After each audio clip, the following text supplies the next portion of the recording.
gesagt hat. Hallo zusammen, was ist Quilten im negativen Bereich?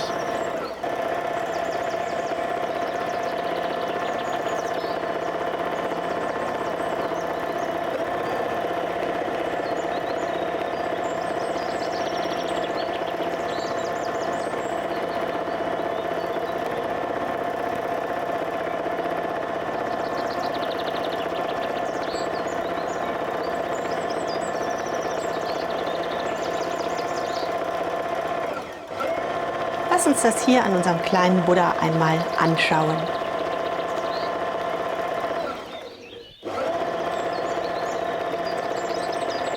Wir haben diesen kleinen Buddha gequiltet und den möchte ich nun gut sichtbar herausarbeiten.